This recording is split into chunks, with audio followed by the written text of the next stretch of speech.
오늘 우리에게 주신 하나님의 말씀은 여호수아 8장 18절로부터 23절입니다. 함께 읽도록 하겠습니다.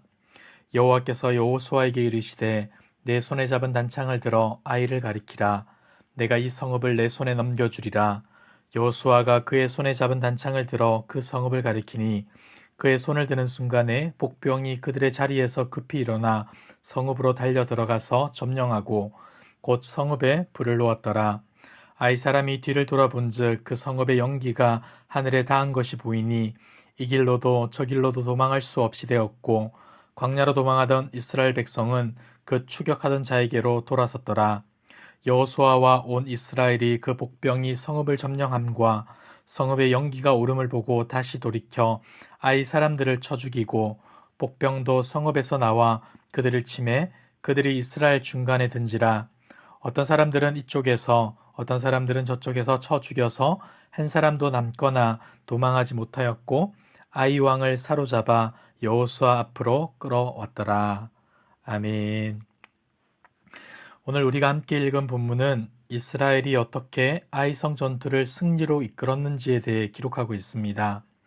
여리고성에서의 놀라운 승리에도 불구하고 결국 불순종으로 실패할 수밖에 없었던 이들은 다시금 이번 전투에서 하나님의 말씀에 대한 순종으로 나아가게 됩니다. 18절을 보시기 바랍니다. 여호와께서 여호수아에게 이르시되 내 손에 잡은 단창을 들어 아이를 가리키라. 내가 이 성읍을 내 손에 넘겨주리라. 여호수아가 그의 손에 잡은 단창을 들어 그 성읍을 가리키니. 여호수아는 자신의 손에 든 단창을 들어 아이성을 가리키는데 이것은 하나님의 말씀에 대한 순종의 반응입니다.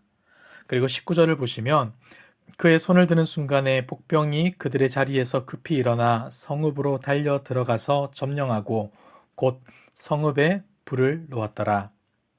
하나님의 말씀에 순종했던 여호수아처럼 곳곳에 매복했던 복병들도 단창을 높이 드는 신호에 맞춰 일제히 성읍으로 달려 들어갑니다.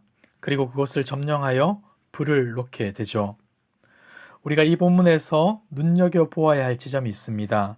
바로 이스라엘 백성들의 행동을 알려주는 여러 동사들이 본문에서 함께 사용되고 있다는 사실이죠.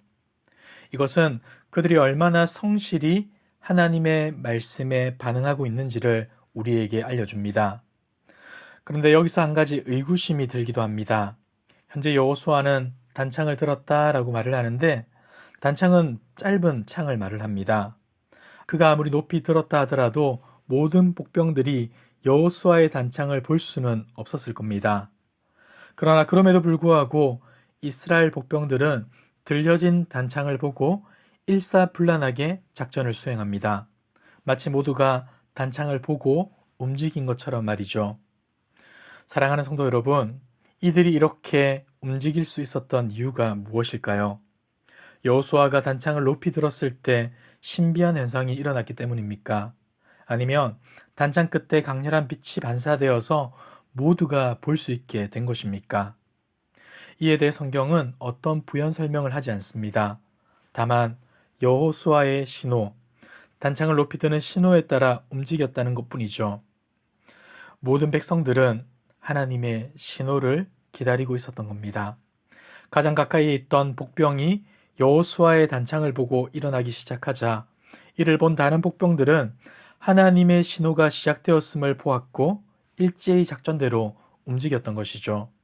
자신의 생각과 판단이 아니라 오직 하나님의 말씀대로 하나님의 때에 움직이기 시작한 것이죠. 사랑하는 성도 여러분, 우리는 하나님의 신호를 늘 주목하고 기다려야 합니다. 내 판단이 아니라 하나님의 판단을 기다려야 한다는 것이죠. 지금 이스라엘 백성들은 상황이 긴박하게 돌아가는 전쟁의 한복판에서 하나님의 말씀에 집중하고 있습니다. 그것이 승리의 길임을 알고 믿었기 때문이죠. 그렇다면 여러분, 우리는 어떠합니까? 나의 여건과 상황이 하나님을 주목해야 할 이유가 되고 있습니까? 아니면 이러한 이유들을 들어 세상의 마음을 빼앗길 수밖에 없었다라고 핑계대고 있습니까? 하나님의 때를 아는 영적 감각을 익혀가는 저와 여러분들이 되길 바랍니다. 이것은 분명 한순간에 만들어지거나 익숙해지지 않을 겁니다. 하지만 말씀 속에 잠잠히 기다리고 기다린다면, 그것을 연습하고 훈련한다면 때가 되었을 때 담대하게 일어설 수 있고 그 때를 분별할 수 있을 겁니다. 여러분, 조급한 마음 때문에 내 생각을 앞세우지 맙시다. 오로지 하나님께 시선을 두고 하나님의 음성에 귀를 기울임으로 어떤 상황이 닥친다 하더라도 순종으로 반응할 수 있는 저와 여러분들 되길 주님의 이름으로 축복합니다. 오늘 본문을 통해 한 가지를 더 생각해 보았으면 좋겠습니다. 그것은 이스라엘 백성들이 보여준 즉각적인 순종입니다. 여호수아의 손이 올라가는 순간 복병들은 자리에서 급히 일어나 성읍을 향해 신속히 달려갑니다. 어떤 이들은 아직 너무 이르다고, 또 다른 이들은 너무 늦었다고 생각했을 수도 있겠지만 일단 하나님으로부터 명령이 떨어지자 모두가 순종하게 됩니다. 자신의 생각이 기준이 되지 않고 오직 하나님의 말씀이 기준이 되어 즉각적으로 순종했던 것이죠. 사랑하는 성도 여러분, 우리도 즉각적인 순종을 해야 합니다. 혹 우리 안에 주저하거나 망설이는 마음이 있습니까? 이것은 우리 신앙에 매우 큰 위험 신호임을 기억하시길 바랍니다. 왜냐하면 말씀 앞에 주저하거나 망설이는 태도는 우리를 불순종이라는 깊은 늪으로 빠뜨리기 때문이죠. 또 어떤 분류의 사람들은 더 확실한 신호가 주어진다면 순종할 수 있겠다 말합니다. 잘 보이지 않는 단창이 아니라 하늘의 불벼락 같은 신호가 나타난다면 망설이지 않고 즉각적으로 순종하겠다 말을 하죠. 그런데 여러분, 그렇지 않습니다. 우리가 지금 순종하지 못하는 것은 하나님의 신호가 부족해서가 아니라 우리의 믿음이 부족하기 때문입니다.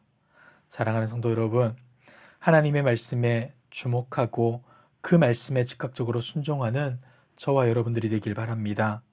지금 해야 하는 줄 알면서도 더 확실하고 분명한 신호가 없다는 것을 핑계 삼아 순종을 미루지 마시고 지금 바로 순종의 자리로 나아갑시다. 그리하여서 우리의 인생의 참된 성공과 승리가 하나님의 말씀 안에 있음을 기억할 뿐 아니라 말씀에 즉각적으로 순종함으로 하나님의 역사하심을 맛보게 되는 저와 여러분들 되길 주님의 이름으로 축복합니다. 기도하겠습니다.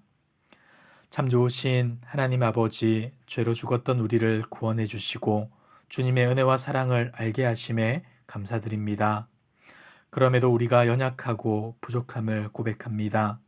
눈에 보이는 것을 따라 반응하고 교만하기 쉬운 우리를 용서하여 주시고 신실하신 하나님만을 바라보며 살아가게 하옵소서. 날마다 하나님의 말씀에 귀를 기울이며 주목하게 하시고 들려지는 말씀에 망설이거나 주저하기보다 오직 믿음으로 순종의 자리로 나아가게 하옵소서. 주님과 함께하는 그 자리에서 일하실 하나님을 바라보게 하시고 주님이 허락하신 승리 또한 맛보게 하옵소서. 이 모든 말씀 예수님의 이름으로 기도드리옵나이다. 아멘. 이 시간 주신 말씀을 붙들고 기도하시고 주간 기도 제목을 따라서 모든 소그룹 모임을 위하여 기도하겠습니다. 모든 모임들마다 말씀 안에서 은혜를 나누게 하시고 소외되는 영혼이 없는 사랑 많고 가족 같은 교회 될 수 있도록 모든 소그룹 순장님들과 교회를 책임지고 섬기는 장로님들을 위해 기도하시고 코로나19 공동기도문으로 함께 기도하겠습니다. 기도하겠습니다.